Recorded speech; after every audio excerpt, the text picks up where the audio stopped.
ఇది కాంట్రాక్టర్, ఇది fan motor outdoor, ఇది కంప్రెసర్ మోటార్.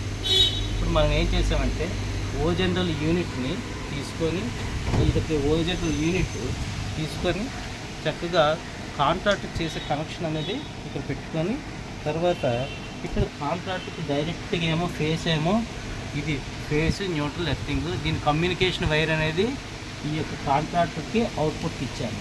అవుట్పుట్ ఇస్తే ఇది ఫ్యాన్ మోటార్ కంప్రెసర్ కామను ఈ యొక్క ఫ్యాన్ మోటార్ కామను ఈ యొక్క ఇది కెపాసిటీ నుంచి అవుట్పుట్ ఇది అవుట్డోర్ నుంచి వచ్చే ఫేస్ ఏమో కాంట్రాక్ట్కి ఇచ్చాను. ఇప్పుడు ఏమైంది ఈ కాంట్రాక్ట్ ఇలా చేసినప్పుడు ఇక్కడ 5.6 amps తీసుకుంది without load gas charging 5.6 load. ఇప్పుడు మనం ఏం చేసామంటే ఇది కంప్రెసర్ రన్ చేసాం చూడండి, ఇది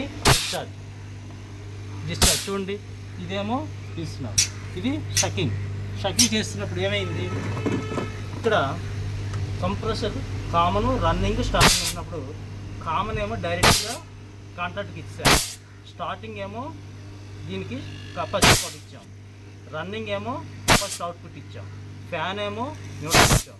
సో దీని కనెక్షన్ ఏంటంటే విత్ కాంట్రాక్ట్ కనెక్షన్ అనేది ఎలాగనంటే ఈ కాంట్రాక్ట్ పర్పస్ ఏంటంటే ఎక్సెస్ కరెంట్ డ్రా ఏమున్నాను కంప్రెసర్ సేఫ్టీ డివైస్ కింద పనిచేస్తుంది అనమాట.